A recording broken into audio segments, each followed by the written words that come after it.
mediunidade, 4 caminhos? 4 caminhos você acredita? O 4. É que é tanta mediunidade que essa já está no número 4.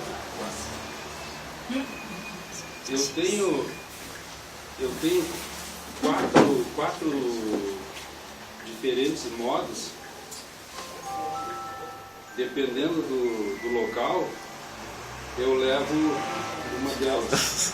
Naturalmente, esse aqui é fosse o modo dos avançados. Não, esse é o módulo palestra, esse é o suavezinho. Tem o módulo que é para o grupo de estudo, aí é esse aí, ó. Engraçado que o pessoal só se preocupa com essa borboleta aqui, ó. Ah, mas é lindo. Fica todo mundo só de olho na borboleta. É movimento. Essa borboleta não sai daí? É que o que a gente mais gosta é borboletear. Ficar com mais um chumbinho aqui. E eu vou ficando. Lembra do filme da Paramount? Quando aparecia o voador, aquele. Eita, aquilo do cinema. Aqui é bom porque eu não vou precisar nem ficar em pé. Ah, Helena.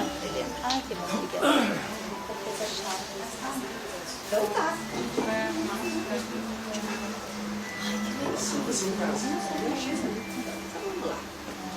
Então vamos. Vou fechar um pouquinho aqui. Vamos fazer a oração, depois a gente abre de novo. Para ficar mais silêncio. Então vamos mais uma vez levarmos o nosso pensamento ao nosso Mestre Jesus, ao nosso Pai maior, dizer da nossa alegria que estarmos reunidos, trabalhando na seara do Senhor. Queremos agradecer a todos que aqui vieram, que sejam bem-vindos, que todos os mentores desta casa, que preparam todo o nosso trabalho, estejam conosco, nos incluindo, nos ajudando, fazendo com que seja muito proveitosa a nossa tarde.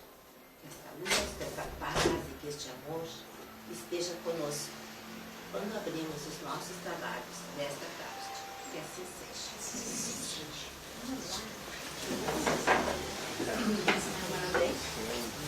Chegou o decano. O Decano dos cardeais. Não repare que eu sou meio bobo mesmo. Olha que ele virou pra lá de A minha neta mais bobo que vagabundo.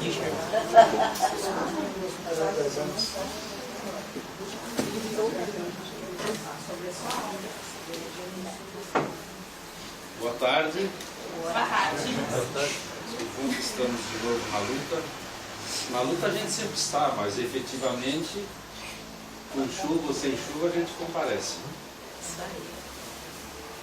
Nós vamos fazer uma reflexão profunda hoje sobre essa palavra mediunidade. 2 momentos ali nós temos: médium, mediune, do latim, significando meio, intermediário; idade, também do latim, tati, que nós conhecemos, significando situação, condição. Então nós começamos a observar que mediunidade é uma situação de intermediário, é uma condição de meio. Então nós vamos observar que o médium, ele está no meio entre o plano terra e o plano espiritual. E aqui nós observamos uma figura que chama atenção, porque é um recanto qualquer do planeta em que nós vamos observar todas as condições de vida. Existe luz, existe ar, um fio de água iniciante, e aí nós vamos encontrar isso aí. A partir daquele pequeno fio de água escondido num canto do planeta, nós encontramos essa cachoeira. E nós vamos ver um texto sobre essa cachoeira que foi escrito há muito tempo. Então nós estamos vendo essa cachoeira faz décadas. Tem gente que nos diz, mas de novo a cachoeira? De novo a cachoeira. Então nós vamos ver o que temos aqui. Se é um caminho e se esse caminho nos leva à condição feliz. Porque nós vamos saber também que a felicidade são dois momentos, felicidade. É uma condição, uma situação de estar feliz, então é íntimo. Mas nós vamos ver agora, a partir de agora, até o término da nossa intervenção, se essa condição de médium, de meio, de intermediário nos dá possibilidades para a condição feliz. E se esse início nos leva pelos caminhos da condição para. E aí nós vamos ver então.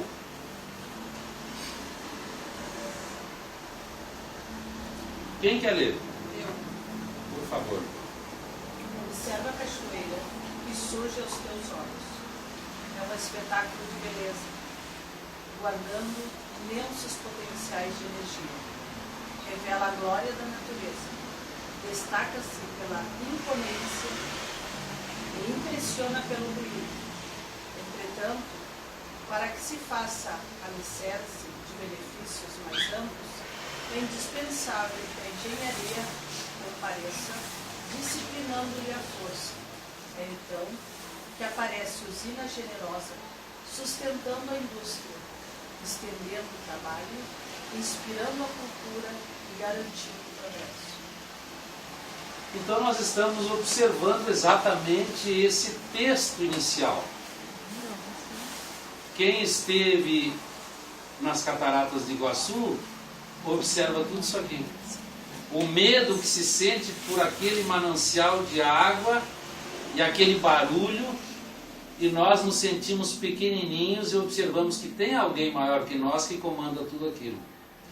Então, quando observamos uma cascata, nós nos extasiamos pela imponência e nos amedrontamos pelo ruído. E ele vai continuar para que se faça alicerce de benefícios mais amplos. Se nós observarmos essa cachoeira, aonde ela se rompe, ela inunda e traz a morte e a destruição. Mas se nós temos o benefício que a engenharia dá, nós temos a disciplina da própria força. E nós vamos observar então que a partir daquele pequeno manancial de água que nascia lá naquele recanto, agora está nesse manancial energético latente. E aí aquele jovem que estudou engenharia, ele aprendeu, compreendeu e agora vai fazer a usina. E à medida em que nós colocamos água sob a usina, essa água vai movimentar os rotores da usina, esses rotores vão gerar eletricidade, essa eletricidade vai sair pelos fios condutores, e essa energia que cai de cima para baixo, logicamente, ele vai nos dar a luz. E nós não vivemos sem a luz. Então nós observamos que é preciso que apareça o engenheiro com o seu estudo todo profissional para que ele discipline essa força, que traga a usina generosa e que vai sustentar o progresso, que é uma das leis de Deus. E aí nós temos a indústria, e nós temos a cultura, e nós temos o progresso, que também é outra lei divina. E aí nós vamos então observar aqui, ó. Olha que comparação belíssima, a usina e a mediunidade. Assim também é a mediunidade. Como a queda d'água pode nascer em qualquer parte. Não é patrimônio exclusivo de um grupo, nem privilégio de alguém. Não existe médiuns melhores que os outros.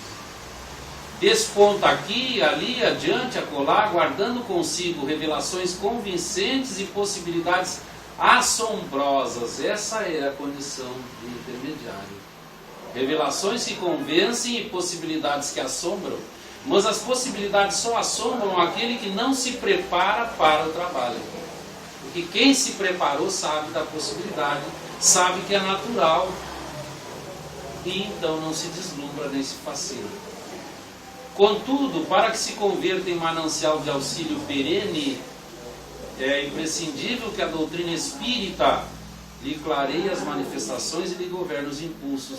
Então nós estamos vendo, com relação de intermediário, nós vamos encontrar a doutrina espírita nos trazendo a precisão e a clareza que nós precisamos para que nós governemos os impulsos. Mas aí surge aquela questão: nós precisamos governar os impulsos da mediunidade? Mas nós acabamos de observar que a mediunidade é uma condição de intermediário. O que esse texto está nos remetendo é que nós precisamos governar então os nossos impulsos. E nós vamos mais um pouco. Só então se erige em fonte contínua de ensinamento e socorro, consolação e bênção. Estudemo-la, pois, sob as diretrizes superiores que nos traçam um seguro caminho para o Cristo de Deus através da revivescência do Evangelho simples e puro, a fim de que mediunidade e médium se coloquem realmente a serviço da sublimação espiritual. Esse texto foi trazido em 1956, já faz um tempinho. Eu acho que eu era bem pequenininho nessa época. Devia ter meses. Por que não acredito? Eu não acredito.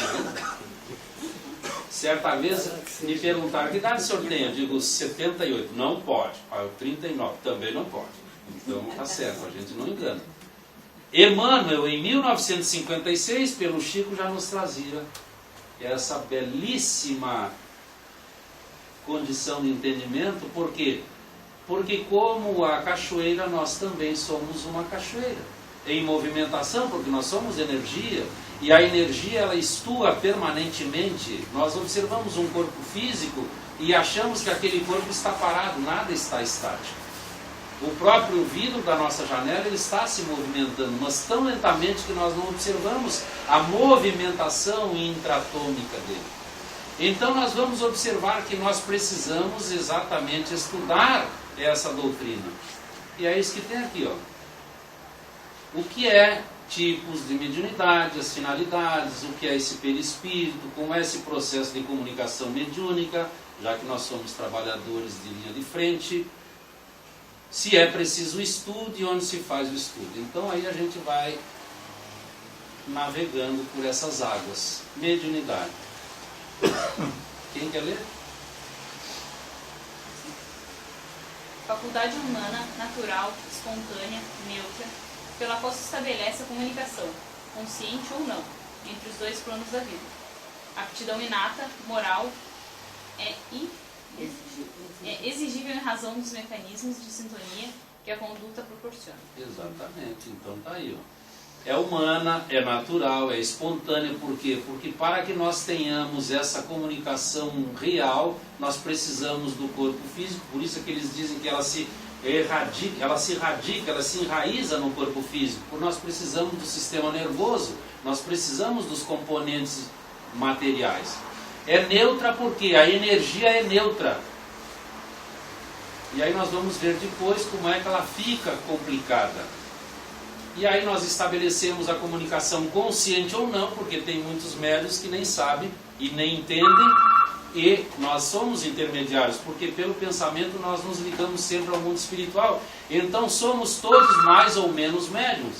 E eles vão dizer que a condição moral é exigível, por quê? Porque o mecanismo de sintonia, sintonizar, entrar na mesma faixa, na mesma frequência, na mesma onda, para que nós possamos sintonizar, nós precisamos estar vibrando naquela mesma onda, para que seja boa, ou nem tanto, como diria o Caetano, ou não. Jesus é como um rádio, ele pode sintonizar tanto AM como FM. Falou tudo, falou o homem da comunicação. Dúvidas é com ele. Dúvidas de raios, mentes e coisas que está ali. Eu só mostro, vocês falam por ele. Ou com a presidenta faz.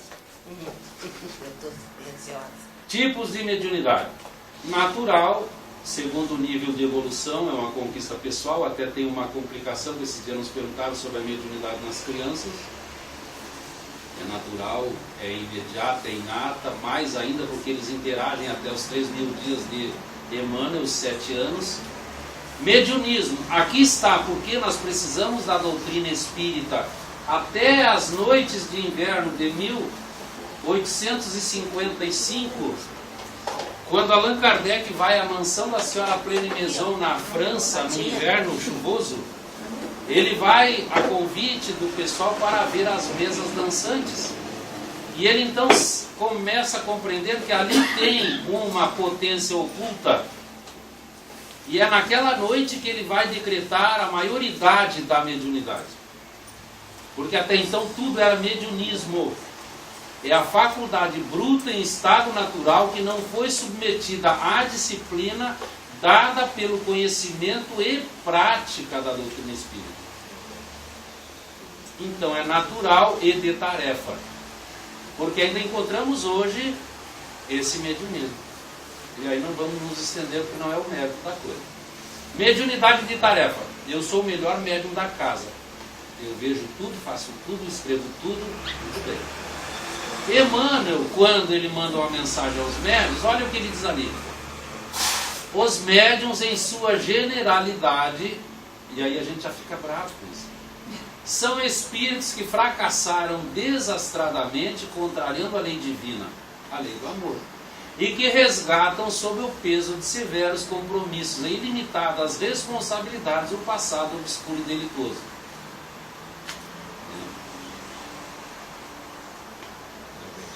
E parece que Jesus falava nos doentes. Os sãos não precisam de médico, parece que ele disse. Qual o nosso maior compromisso? Quem quer ler? Por favor, não me deixe só. Sim, senhor. Identificação com o ideal de Jesus, apresentando o exemplo mais puro de verdadeira assimilação da doutrina, que divulgamos em qualquer posição social que estivermos. Está aí. Compromisso com a tarefa. Isso faz mais de 20 anos que a FEB vem pedindo esses trabalhos, não é, seu Celso? O Celso é testemunha viva que não me deixa mentir sozinho. Compromisso com a tarefa, pedido da FEB para esse trabalho. Identificação com o ideal de Jesus. Qual é o ideal? É que todos nos amemos como Ele nos amou. Apresentando o exemplo mais puro da assimilação da doutrina que divulgamos em qualquer posição social que estivermos, não é só dentro da casa. Ah, eu entro na casa espírita e eu coloco o uniforme do médium. Como eu já ouvi dizerem, que incrível, a pessoa entra ali, fica com os olhinhos parados, fala suave, docinho, sai dali, sai de perto. É verdade. Nós envergamos a indumentária do médium. Ah, não, mas na casa espírita é porque eu estou na casa espírita. Lá fora é outra coisa. Tá, tudo bem, vamos ver. Não pense que eu estou aqui para confundir. Finalidades dessa condição intermediária.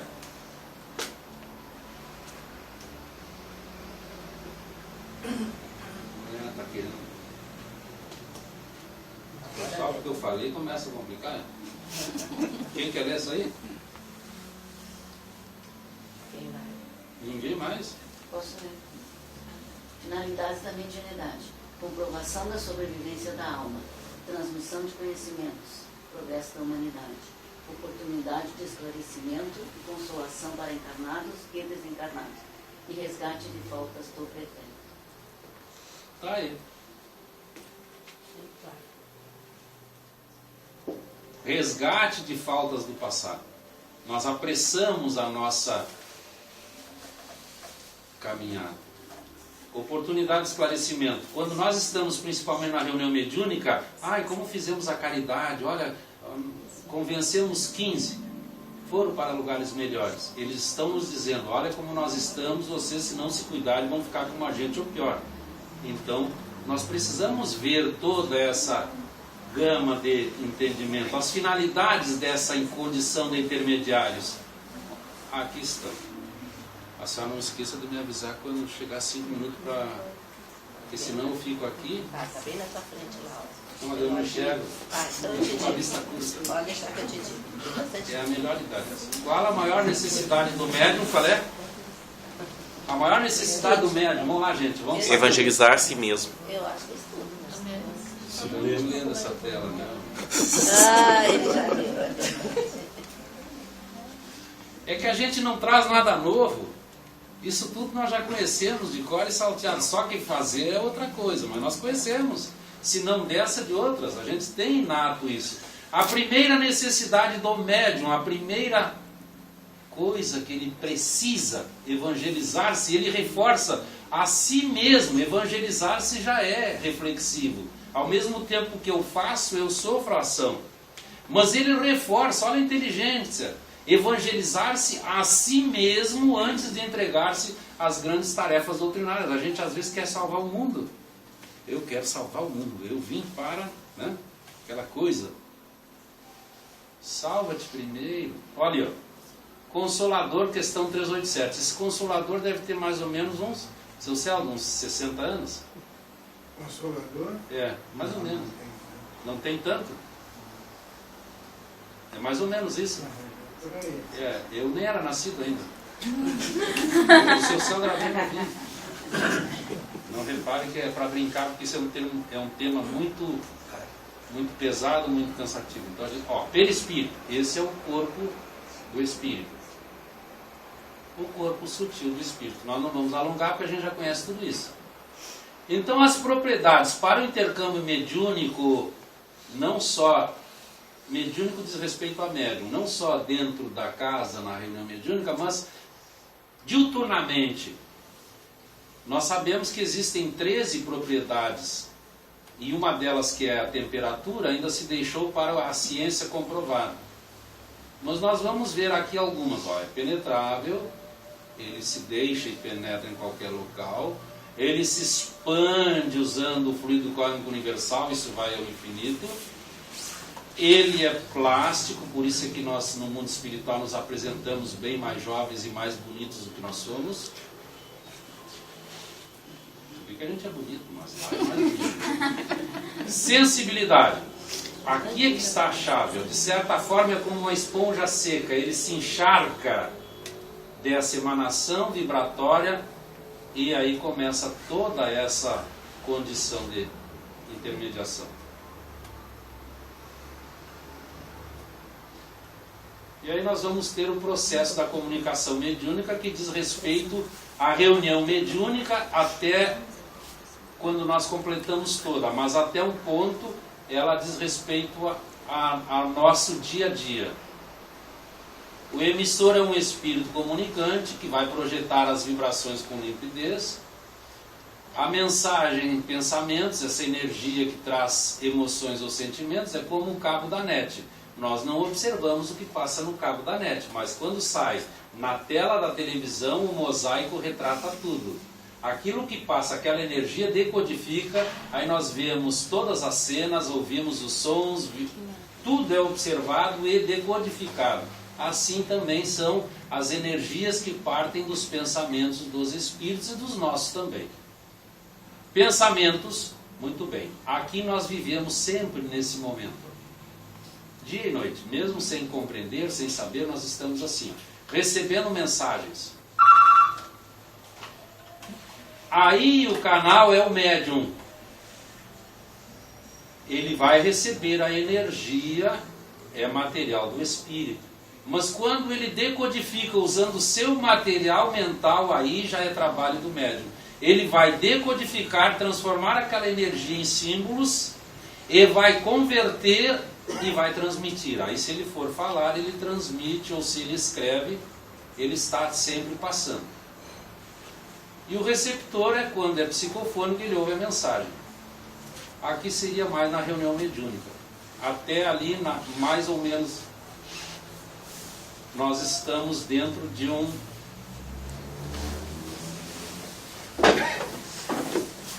interrelacionamento do pensamento. Tem uma vaga aqui. Aqui é a cadeira. Moço, tem uma vaga aqui atrás. Moço. Olha o sorrisão da Gabriela. Certa vez eu estava num asilo ajudando e uma senhora me perguntou assim: menino, vem aqui. Eu olhei, eu? É? Eu estranhei, né? Ela disse assim, que idade o senhor tem? Eu tinha nessa época 55, 56. Ela olhou para ela e disse, mas é um menino. Aí eu fui saber, ela tinha 94. Depende, tá, né? Depende do que tá. Qual o papel do estudo no exercício da mediunidade? Aí nós já estamos entrando na outra área. Tem um... E aí, me digam aí, vocês que sabem tudo, aí, que estudaram tudo. Qual é o papel? Hã? Eu acho que é importantíssimo. Tu trabalha com mediunidade, com o estudo. Ninguém mais quer falar nada? Bom, depois ela vai dar nota, hein? Nós vamos encontrar no Livro dos Espíritos, a introdução, item 3, lá ao final. Para que se entendam as leis que regem as relações entre o mundo material e o espiritual, preciso é que se estudem as circunstâncias em que os fatos se produzem. E esse estudo não pode deixar de ser fruto da observação perseverante, atenta e prolongada. Isso é ciência. No Livro dos Médiuns, capítulo 27, no item 301, ele diz, há um estudo completo a fazer-se. E ele traz, é imperativo afirmativo isso aqui, estudai, comparai e aprofundai. É ciência espírita. O Livro dos Médiuns é mais ou menos, mais de 54% do Livro dos Espíritos está aqui. Então a gente sabe que precisa estudar, não adianta. Essa é uma questão clássica que nós colocamos aqui. Influem os espíritos em nossos pensamentos, em nossos atos? E olha a resposta, muito mais do que imaginais. Normalmente eles vos dirigem. E nós sabemos disso, pela inspiração.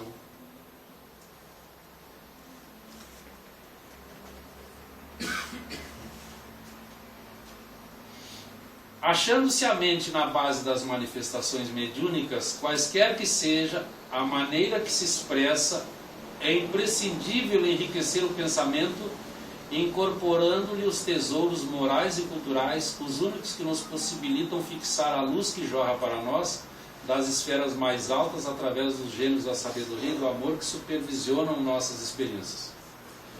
Nós estamos levando a nossa mediunidade, nós estamos entrando pelo caminho que nós vamos ver daqui um pouco. Que caminho é esse?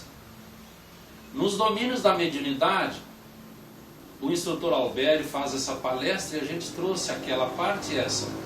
Elevemos nosso conhecimento pelo estudo e apuremos a qualidade de nossas emoções pelo exercício constante das virtudes superiores, se quisermos recolher a mensagem das grandes almas. É pensamento. É onda mental.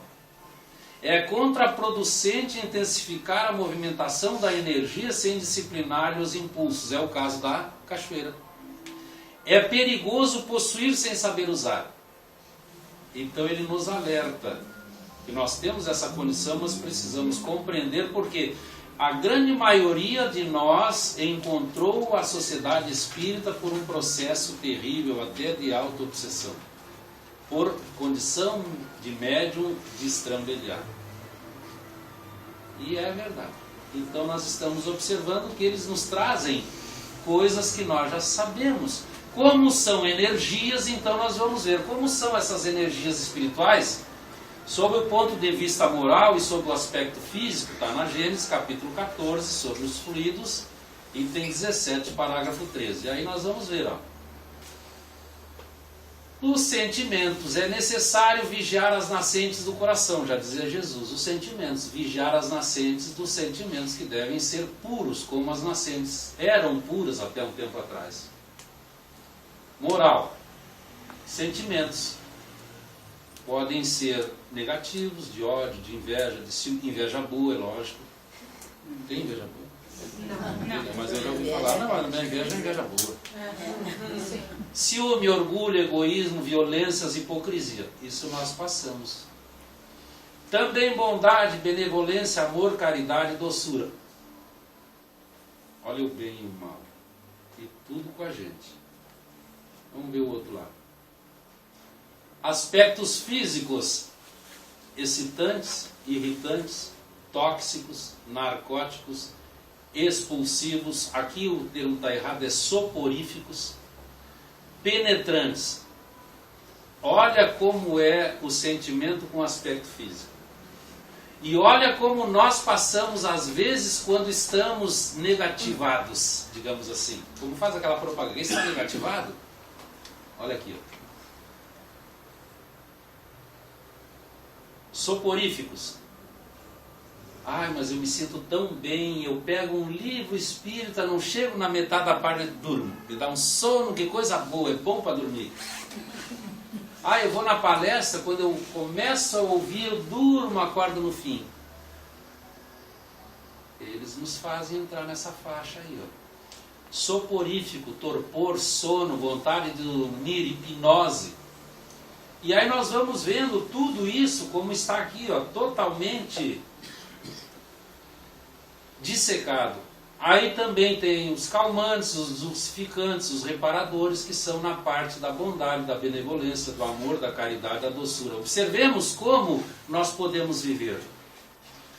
E como essa condição de intermediário pode nos deixar felizes se nós quisermos estar felizes. Porque tudo vibra dentro do pensamento. E o pensamento é uma onda mental que nós geramos. Que tem componentes, mas nós geramos essa onda. E ela nos preenche totalmente, passa conosco o tempo todo. E nós vamos nos adoecendo ou nos melhorando, porque nós temos dentro de nós o próprio remédio para a nossa melhora, a nossa cura, digamos assim. E aqui estão, ó. Ninguém quer falar nada sobre isso?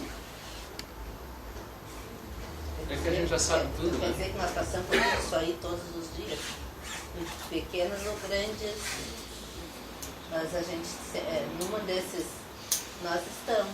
Como são os nossos pensamentos? Pois é, a gente sempre, são 1000. Que imagens mentais nós Eu estou sendo acalentamos? boazinha. Pois é, mas assim, num dado momento, tu tem alguma coisa, tem de orgulho, de egoísmo, de alguma coisa. Não, aqui ninguém tem, lá fora que tem. Aqui sim. Negativo. Eu sou positivo. Aqui dentro ninguém tem isso aqui. Não. Inveja, ciúme, orgulho, egoísmo, nada disso. Hipocrisia, nem pensar. É lá fora. Porque a gente Da tem porta que da saber. casa espírita para dentro. Pra fora. Sabe lá. Então a gente sabendo de tudo isso vai fazer com que a humanidade melhore. É o só que nós queremos, mas está difícil a coisa. Porque é difícil, olha o Olha pensamento, só. olha o pensamento já rebaixando aí. É só olhar e Viu? todo. A prática está aí, ó. Tá aí. Que bom, vai trabalhar naquele grupo. Não gosta daquele grupo.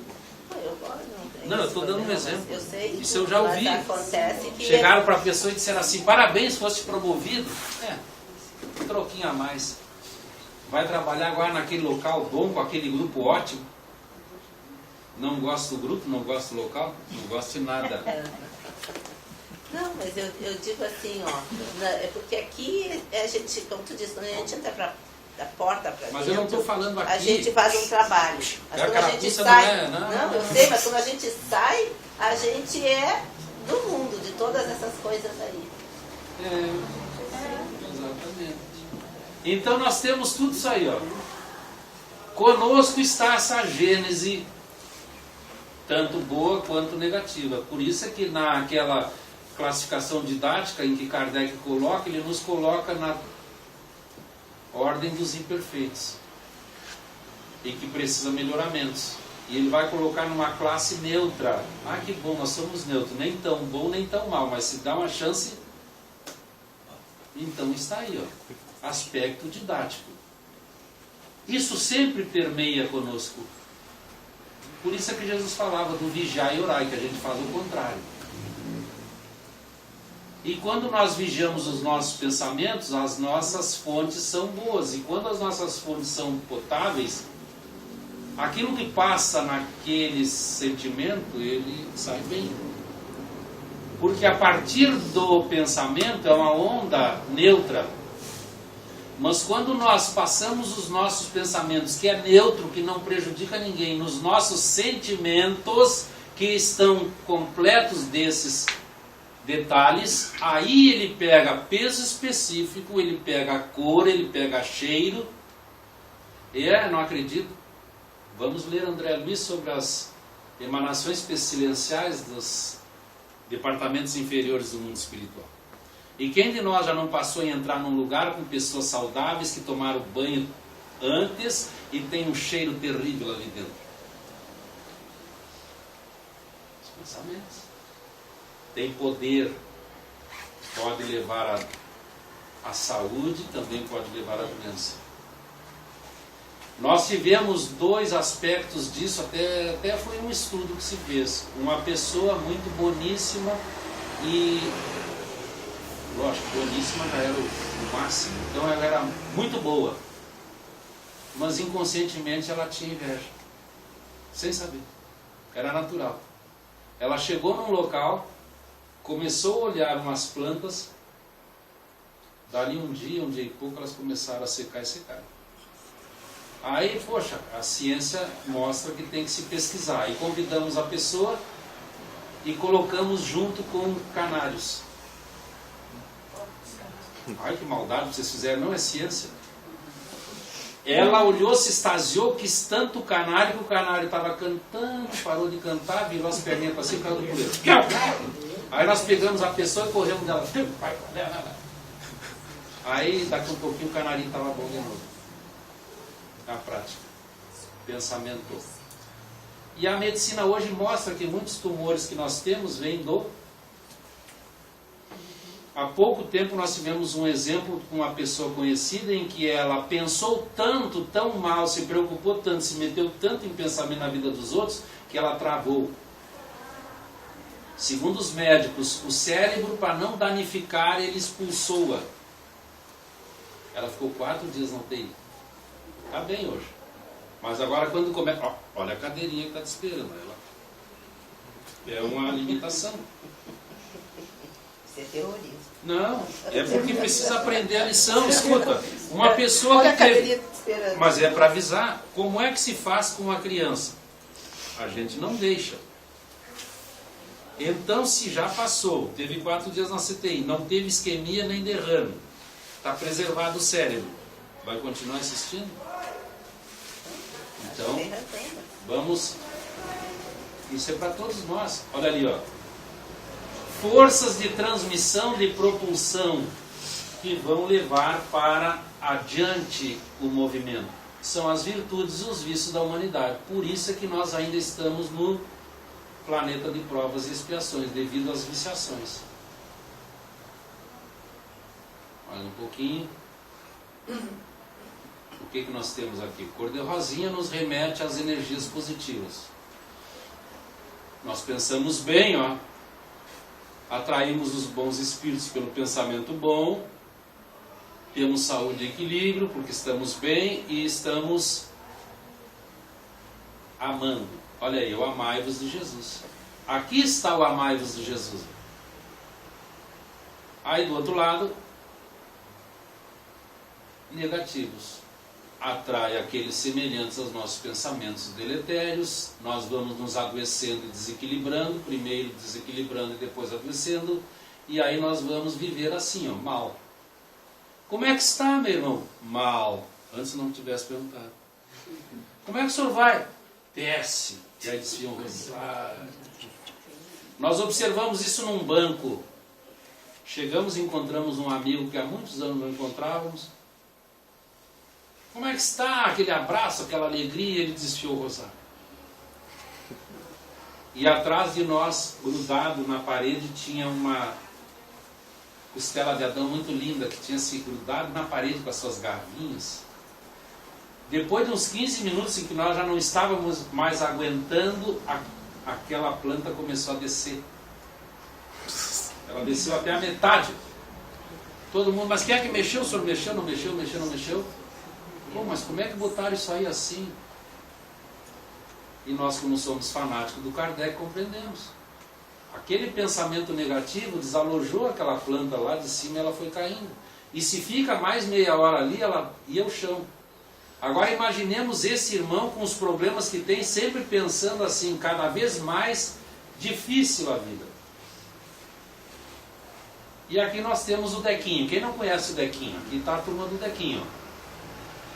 No plano espiritual, quem é que é esse? tá muito pequenininha. Ah, então eu leio aqui.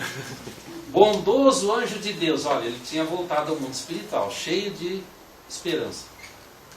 Desencarnei há pouco tempo, tive uma vida santa. Agora quero que me deixe subir para as altas esferas, onde espero viver num mundo melhor. Ele não queria nada. Já queria as altas esferas.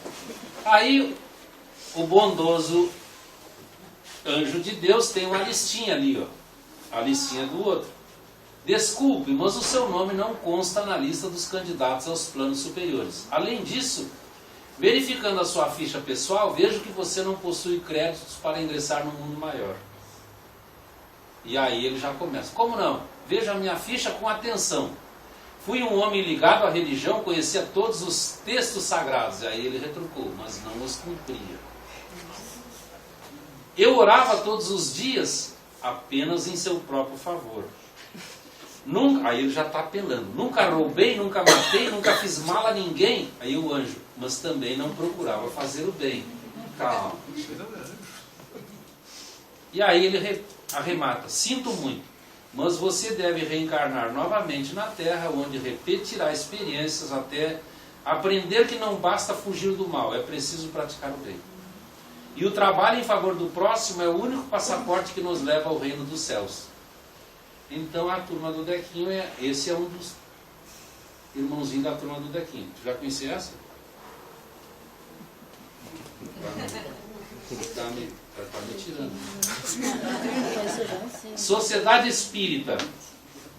Escola de formação espiritual e moral, desempenha papel relevante na divulgação do espiritismo e no atendimento a todos que nela buscam orientação e amparo. Os espíritos nos dizem que o centro espírita é um ponto de luz que Deus ancorou no planeta. Então cada sociedade, embora a sua realidade, o seu local, ela tem uma significação muito maior que nós não compreendemos ainda. E aí nós vamos encontrar essa informação. Na atualidade, a sociedade espírita é o local de maior transformação moral para a humanidade. Nós diríamos um dos locais. Mas infelizmente os espíritas ainda não se aperceberam dessa realidade. Ele já nos fala direto, os espíritas. Porque as pessoas vêm à casa espírita, às vezes, no último recurso, no último refúgio. Onde o maior obstáculo há a mediunidade com Jesus, porque tem a mediunidade sem Jesus. Onde que está o maior obstáculo? Quem? Só pode ser dentro do mal. Vaidade. Moral. Vaidade.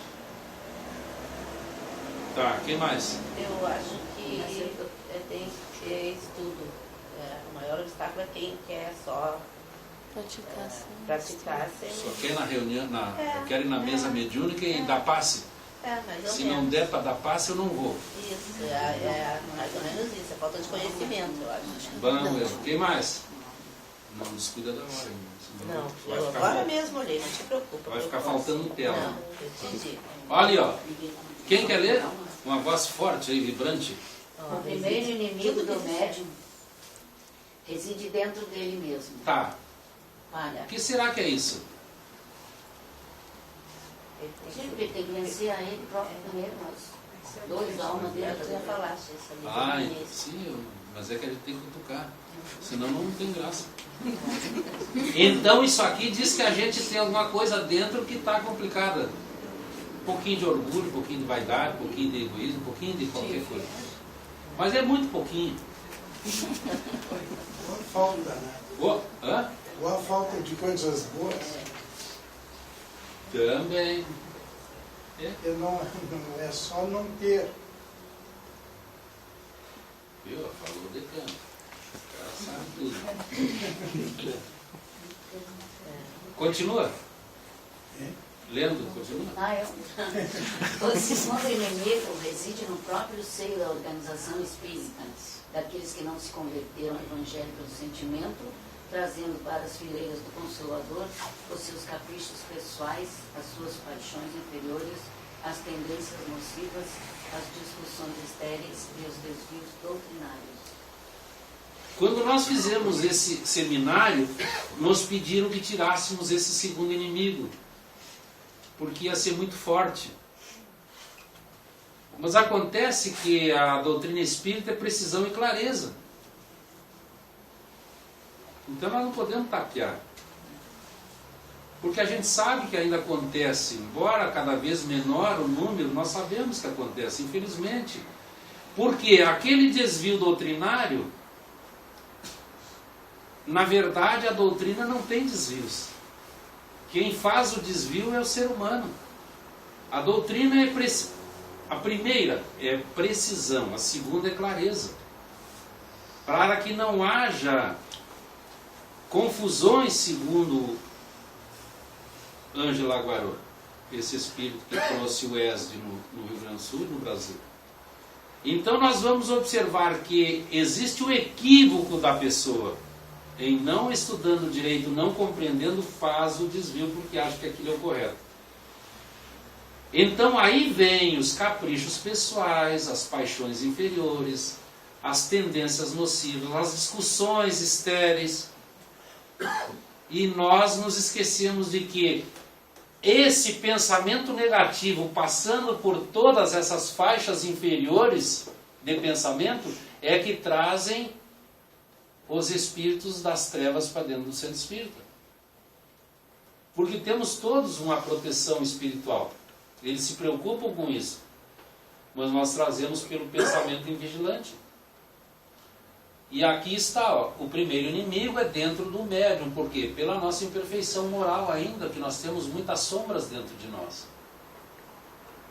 E o segundo são aqueles que está bem explicado, que não se converteram ao Evangelho pelo sentimento.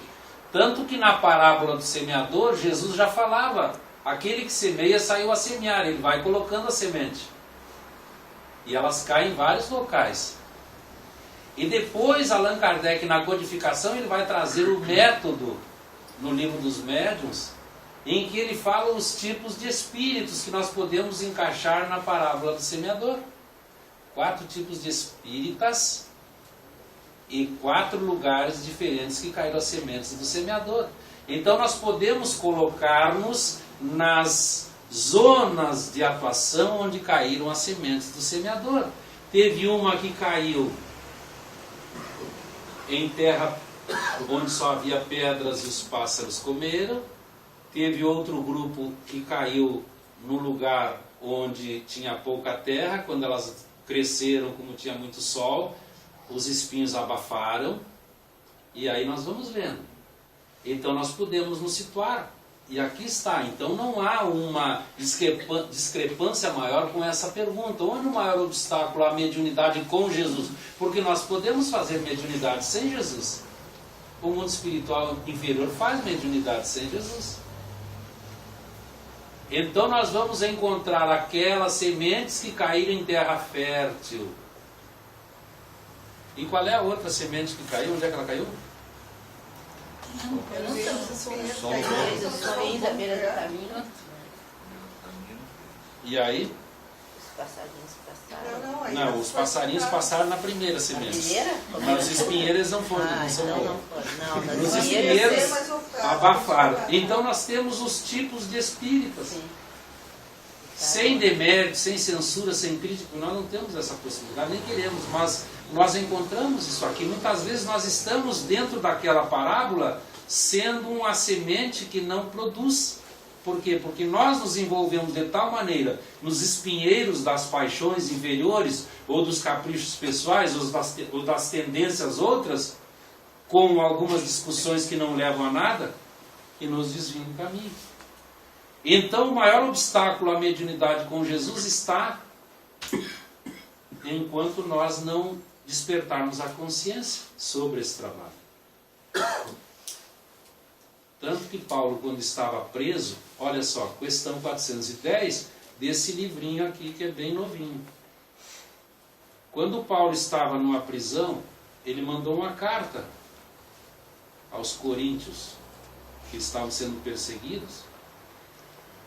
E ele vai dizer exatamente que nós deveríamos despertar. A frase que ele lança àquele povo é: desperta, tu que dormes.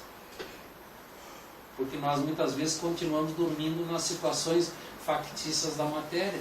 E nos esquecemos de que a nossa passagem pela Terra deve ter um objetivo maior.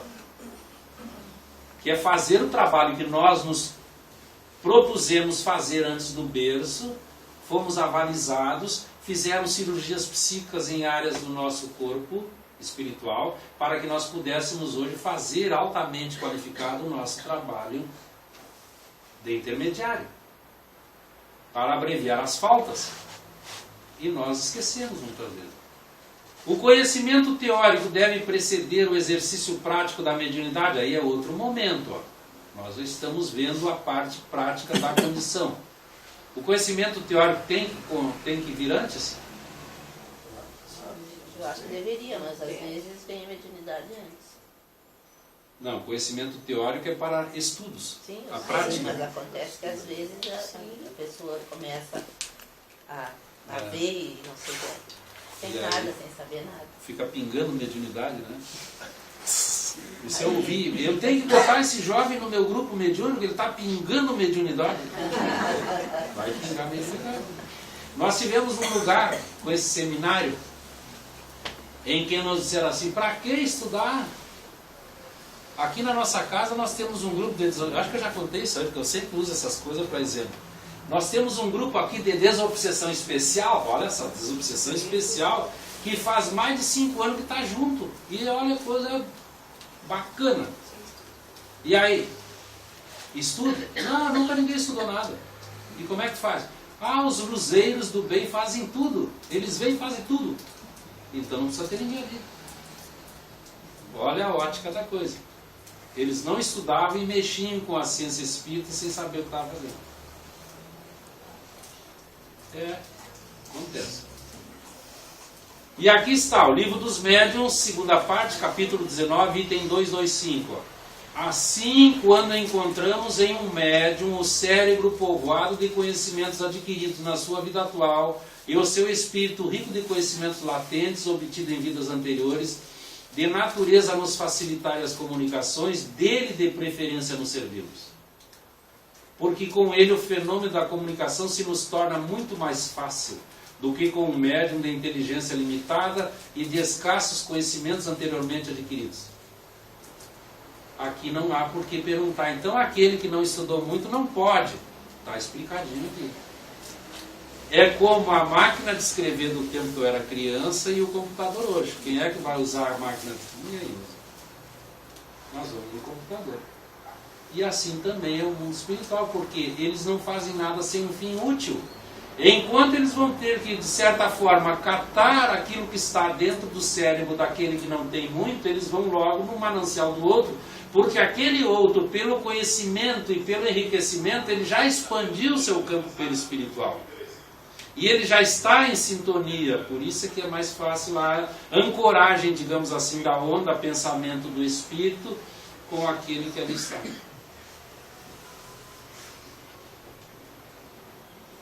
Aqui nós temos um exemplo, o Marco Aurélio. Vem de nossa esfera com tarefa bem definida para ser executada na Terra. Vamos ver aí. Foi treinado no mundo espiritual em cursos de divulgação do Evangelho e do Espiritismo. Olha só. Não foram poupados esforços em favor de seu recomeço. Sendo-lhe apresentado um programa anteriormente elaborado para auxiliá-lo nas tarefas que deveria desempenhar. Olha o programa lá. No mundo espiritual já tinha um programa para ele. E a gente chega aqui e esquece. Todo o projeto foi supervisionado pelos nossos maiores e 25 anos, 5 lustros depois, Marco Aurélio veio trazido a reencarnação cheio de esperança em clima de festa. Levou 25 anos estudando o mundo espiritual para vir trabalhar na doutrina espírita. Ah, mas a gente não acredita nisso. Manuel Filomeno de Miranda, no livro Entre os Dois Mundos, páginas 71 e 72, e nós esquecemos de botar aqui a edição. Mas está lá, ó. Entre os Dois Mundos de Filomeno de Miranda está essa história, para comprovar que nenhum de nós é de primeira viagem. E aí, nós vamos continuar pela nossa caminhada. Quanto falta? Estou aqui com o meu óculos para tirar agora. Me deixa aqui que eu já estou. Eu sou muito espiritualizado, eu estou agoniado. Viu a prática? Não, mas ainda tem. Nós estamos dentro. Não, fecha aí. Quem quer ler essa? Eu leio. Bebei na fonte viva do amor e preparai-vos, cativos da vida, e a lançar-vos um dia, livres e alegres, no seio daquele que vos criou fracos para vos tornar perfectíveis.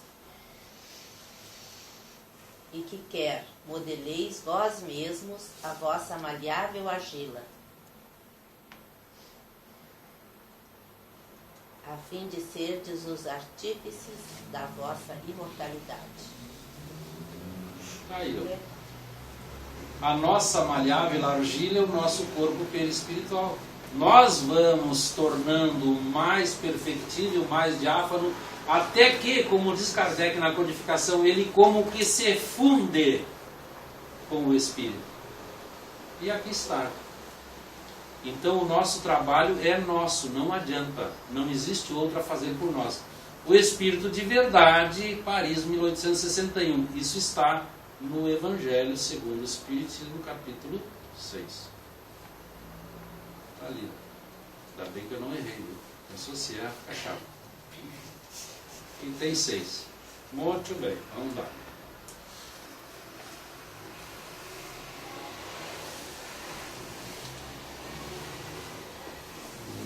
Jesus é a trilha de luz que nos propulsará ao universo pelas vias da evolução ao pararmos celestiais, libertando-nos e crescendo em amor e conhecimento na sementeira da mediunidade com o Evangelho do Espiritismo. Venceremos o homem velho que ainda habita em nós para ressurgirmos na indumentária do homem espiritualmente novo, capaz de entender entender a Deus e afeiçoar-se aos seus desígnios. Isso aí, ó. Então nós precisamos semear, como a gente precisa aprender com Jesus a sair para semear. Porque o projeto de Deus é a felicidade de todos os que moram no mundo espiritual e no mundo físico, independente de que tipo de planeta seja. Martins Peralva, mediunidade e evolução. E aqui nós temos uma cascatinha. Essa é bonitinha, essa aqui é bem calma. Vocês já viram que não é aquela cachoeira. Essa aqui é uma cascatinha que tu olha e te apaixona. Tu já quer ficar por ali mesmo. Vou armar uma barraca aqui e vou ficar aqui uma semana. Não pensa nem em pescar. Só quero ficar olhando. Tá aí, ó. E aí nós vamos ver o que diz aí, ó. Quem quer ler? O médium evangelizado é como um rio. Não é necessário mostrar-lhe o caminho. Ele o encontra naturalmente. Tá bom de olho. Obrigado. Ainda. Tá bom de olho. Excelente. Tá aí o nosso trabalhinho. Muito bom.